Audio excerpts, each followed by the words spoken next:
नमस्कार, रेडियो रिमझिम से प्रस्तुत है स्थानीय हालचाल। पहले मुख्य हालचाल। लगभग 2000 करोड़ के घोटाले में शामिल छत्तीसगढ़ सरकार के सचिव को ईडी ने भोरे के सिसई से किया गिरफ्तार। असलम मुखिया हत्याकांड में शामिल 2 लोग पिस्टल, कार्बाइन और राइफल के साथ किए गए गिरफ्तार। 112 की पुलिस में अब मोटरसाइकिल सेवा भी होगी शामिल। देशी कट्टा और जिंदा कारतूस के साथ एक आरोपी को पुलिस ने पकड़ा और पार्क में घुसकर 3 लोगों को चाकू से गोदा। रिलायंस का टैंकर लेकर नकली तेल पेट्रोल बनाने का केमिकल हो रहा था सप्लाई। स्थानीय हालचाल के इस अंक के साथ मैं अनिकेत मिश्र। अब हालचाल विस्तार से। गुरुवार की रात में भोरे थाना क्षेत्र के सिसई गांव में ईडी की टीम ने स्थानीय पुलिस के साथ छापेमारी की, जहां छत्तीसगढ़ के सरकार के सचिव रहे और 2000 करोड़ रुपए से अधिक के घोटाले में शामिल एक व्यक्ति को पुलिस ने गिरफ्तार कर लिया। बताया जा रहा है कि इस शराब स्कैम में लगभग 70 लोगों को नामजद आरोपी बनाकर ईडी ने अनुसंधान शुरू किया है। इसमें कांग्रेस के नेता तथा कई अधिकारी शामिल हैं। कुछ लोगों की गिरफ्तारी हो भी चुकी है, जिसके बाद छत्तीसगढ़ से उत्पाद विभाग के सचिव रहे अरुणपति त्रिपाठी को भी पुलिस ने इसमें नामजद आरोपी बनाया है और यह जनवरी महीने से ही मोबाइल बंद कर फरार चल रहे थे, जिसके बाद पुलिस ने वैज्ञानिक अनुसंधान करते हुए इनका लोकेशन भोरे के सिसई में प्राप्त किया और वहां छापेमारी की, जहां अरुणपति त्रिपाठी और उनकी पत्नी को पुलिस ने पकड़ लिया। हालांकि उनकी पत्नी को पुलिस ने कुछ देर के बाद छोड़ दिया, परंतु आबकारी विभाग के तत्कालीन सचिव को ईडी ने गिरफ्तार कर अपने कस्टडी में ले लिया। आज इसकी जानकारी गोपालगंज के पुलिस अधीक्षक स्वर्ण प्रभात ने भी दी। नगर थाना की पुलिस ने आज असलम मुखिया हत्याकांड में बहुत बड़ी सफलता पाई है। इस मामले में 2 लोगों को पुलिस ने गिरफ्तार किया है। आज इसकी जानकारी पुलिस अधीक्षक स्वर्ण प्रभात ने दी। दरअसल तकिया बनकट गांव में एक अपराधी के घूमने की सूचना जब नगर थाना की पुलिस को मिली तो पुलिस ने वहां छापेमारी की और दीपक उपाध्याय नाम के मीरगंज क्षेत्र के रहने वाले एक व्यक्ति को पुलिस ने पकड़ा और इससे जब पूछताछ की गई तो सारे राज सामने आए। दीपक उपाध्याय ने इस हत्याकांड में लाइनर की भूमिका निभाने की बात स्वीकार की है और इसी के निशानदेही पर पुलिस ने तकिया बनकट गांव के मोहम्मद फैजल के घर छापेमारी की। मोहम्मद फैजल उर्फ तौफीक के घर से पुलिस को एक कार्बाइन और एक सेमी ऑटोमेटिक राइफल और कई जिंदा कारतूस मिले, जिसके बाद मोहम्मद फैजल उर्फ तौफीक को पुलिस ने गिरफ्तार कर लिया। बताया जा रहा है कि तौफीक के द्वारा ही इस हत्याकांड के लिए हथियार की सप्लाई की गई थी। आज इस मामले में सदर एसडीपीओ प्रांजल ने भी पत्रकारों को जानकारी दी। आरोपी दीपक कुमार उपाध्याय पर मीरगंज तथा हथुआ थाने में आधा दर्जन मामले दर्ज हैं। यह साहिबा चौक गांव का रहने वाला है और मोहम्मद फैजल उर्फ तौफीक पर भी लगभग 2 मामले पहले से दर्ज हैं। आज इस मामले में जब पुलिस अधीक्षक स्वर्ण प्रभात से बातचीत की गई तो उन्होंने बताया, पूर्व मुखिया अब्दुल सलाम हत्याकांड में पुलिस को एक बड़ी उपलब्धि हाथ लगी है और इस हत्याकांड में जो शामिल लाइनर था उसको पुलिस ने गिरफ्तार किया है और साथ ही साथ जो हथियार का सप्लायर था उसको भी पुलिस ने गिरफ्तार किया है। जो लाइनर है वो थाना मीरगंज का रहने वाला दीपक उपाध्याय नाम है। ये पूर्व में भी लूट और डकैती के कांड में जेल जा चुका है और इसके पास से एक देसी लोडेड पिस्टल बरामद किया गया है और जो हथियार का सप्लायर है तौफीक मियां, ये नगर थाना का रहने वाला है और ये हथियार का सप्लाई किया करता था पहले भी और काफी भारी मात्रा में हथियार रखता भी था और इसको पुलिस ने गिरफ्तार किया और इसके पास से एक देसी कार्बाइन पुलिस ने बरामद किया है और साथ ही साथ एक सेमी ऑटोमेटिक राइफल भी बरामद किया है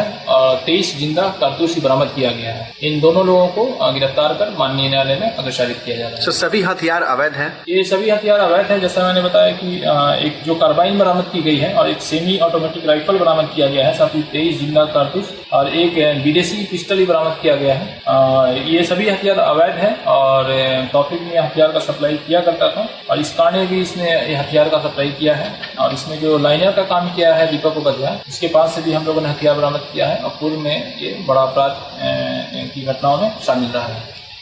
गोपालगंज के लोगों को अब 112 की नंबर पर मोटरसाइकिल पुलिस सेवा की भी सहायता मिल सकेगी। दरअसल 112 की टीम लगातार गोपालगंज के लोगों को आपात स्थिति में सेवा दे रही है और काफी इसका लाभ भी स्थानीय लोग उठा रहे हैं। काफी कम समय में 112 की पुलिस लोगों की सहायता के लिए पहुंच जाती है। इसी को ध्यान में रखते हुए सरकार के निर्देशानुसार अब जिले में 10 मोटरसाइकिल सेवा भी 112 को उपलब्ध कराई जा रही है। जहां चरपहिया वाहन नहीं पहुंचेगी, वहां मोटरसाइकिल से पहुंचकर पुलिस लोगों को 112 की सूचना मिलने के बाद सेवा दे सकेगी। अत्याधुनिक सुविधाओं से लैस किए हुए इस 10 मोटरसाइकिल को आज पुलिस अधीक्षक स्वर्ण प्रभात ने हरी झंडी दिखाकर रवाना कर दिया।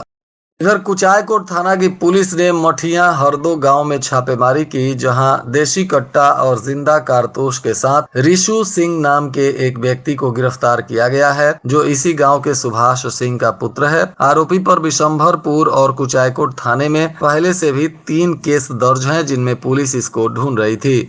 गोपालगंज शहर के ब्लॉक मोड़ के पास स्थित महाराणा प्रताप पार्क में एक सनकी युवक ने पहुंचकर ताबड़तोड़ 3 लोगों को चाकुओं से गोद दिया और जब तक लोग कुछ समझ पाते आरोपी फरार हो गया। हालांकि पुलिस अब तक इस आरोपी की पहचान नहीं कर सकी है। सीसीटीवी कैमरों को खंगाला जा रहा है ताकि आरोपी की पहचान कर कार्रवाई की जा सके। वहीं सूत्रों से पता चला है कि आरोपी ने जिन 3 लोगों को चाकुओं से गोदा है, दरअसल इसमें प्रेम प्रसंग का मामला सामने आ रहा है। किसी लड़की को दूसरे युवक के साथ देखकर आरोपी भड़क गया और उसने चाकू से ताबड़तोड़ 3 लोगों को गोद दिया। घायलों में हजियापुर वार्ड नंबर 26 के विक्की कुमार और मठिया गांव के जसमुद्दीन मियां बताए जा रहे हैं। एक और युवक घायल है, जिसका निजी अस्पताल में इलाज कर उसे डॉक्टरों ने छोड़ दिया। हालांकि इस कांड को लेकर अब तक आधिकारिक बयान सामने नहीं आया है। पुलिस अभी मामले की तफ्तीश में जुटी हुई है।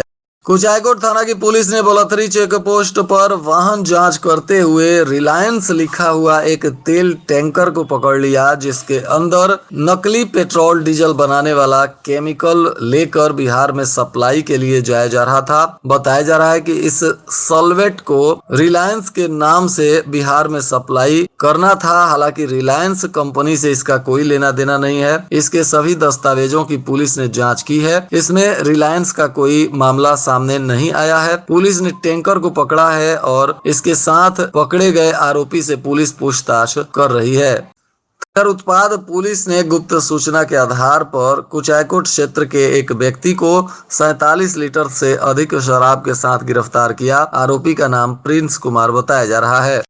थावे प्रखंड के धतिवना पंचायत के बिशंभरपुर गांव के चंवर में सुबह भीषण आग लग गई, जिससे 21 कट्ठा गेहूं का फसल जलकर राख हो गया है। सूचना मिलने के बाद अग्निशमन की वाहन भी मौके पर पहुंची और स्थानीय लोगों के सहयोग से आग पर काबू पा लिया गया। जिला परिषद के पति ओम प्रकाश राय ने बताया कि अचानक लगी आग से किसान परशुराम राम का 5 कट्ठा, दसई मांझी का 4 कट्ठा, परशुराम सिंह का 5 कट्ठा और अनिरुद्ध पटेल का 3 कट्ठा तथा ईश्वर कुंवर का 2 कट्ठा और उपेंद्र यादव का 2 कट्ठा सहित किसानों के कुल 21 कट्ठा खेत जलकर राख हो गए हैं।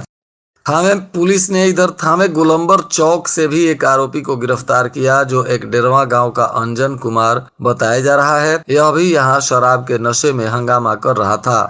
इधर थावे पुलिस ने गश्ती के दौरान तीसरी बार शराब के नशे में एक आरोपी को गिरफ्तार किया है। यह चीतू टोला गांव का रामायण जी प्रसाद उर्फ पंकज कुमार शाह बताया जा रहा है।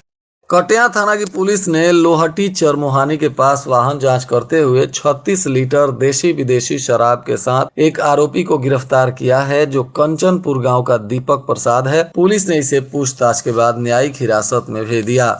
भारतीय खाद्य निगम और मंडल कार्यालय हाजीपुर के नेतृत्व में माझागढ़ के दानापुर गांव के सरकारी क्रय केंद्रों पर गेहूं की खरीदारी शुरू कर दी गई है। किसानों को अब एमएसपी दर पर गेहूं बेचने का अवसर मिल सकेगा, इसकी शुरुआत कर दी गई है। इस दौरान बिशुनपुर गांव के किसान अभिषेक शाही सहित अन्य किसानों ने निर्धारित एमएसपी 2275 रुपए की दर पर अपना गेहूं भारतीय खाद्य निगम को दिया। विजयपुर थाना क्षेत्र के विजयपुर गांव में पुरानी रंजिश को लेकर जमकर मारपीट हुई, जिसमें जितेंद्र खरवार उर्फ सोल्जर नाम का एक युवक बुरी तरह से घायल हो गया। इसका इलाज सरकारी अस्पताल में चल रहा है। बताया जा रहा है कि सोल्जर के बयान पर पुलिस ने प्राथमिकी दर्ज कर अनुसंधान शुरू कर दिया है। इस मामले में गोलू चौहान पुत्र किशुन देव चौहान और उसकी मां बिंदु देवी सहित कुछ अज्ञात लोगों पर प्राथमिकी दर्ज की गई है। कुचायकोट प्रखंड में भी विभिन्न क्षेत्रों में गेहूं की खरीदारी शुरू कर दी गई है। एमएसपी दर पर किसान अपनी गेहूं सरकार को बेच सकते हैं। इसके लिए आधार से लिंक खातों में गेहूं की राशि का भुगतान किया जाएगा। भारतीय खाद्य निगम के द्वारा 4 प्रखंडों में यानी गोपालगंज, भोरे, विजयपुर और कुचायकोट प्रखंड में गेहूं खरीद के लिए मंजूरी दे दी गई है और इसकी खरीदारी अवधि 15 मार्च से 15 जून तक निर्धारित की गई है।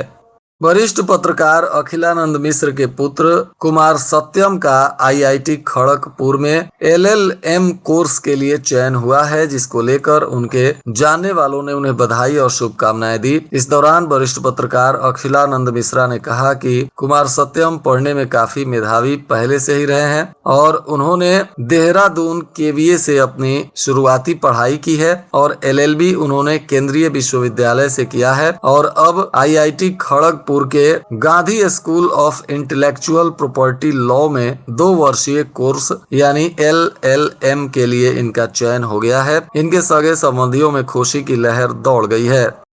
और आज के मौसम का तापमान गोपालगंज में न्यूनतम 26 डिग्री सेल्सियस और अधिकतम 39 डिग्री सेल्सियस रहने की संभावना है।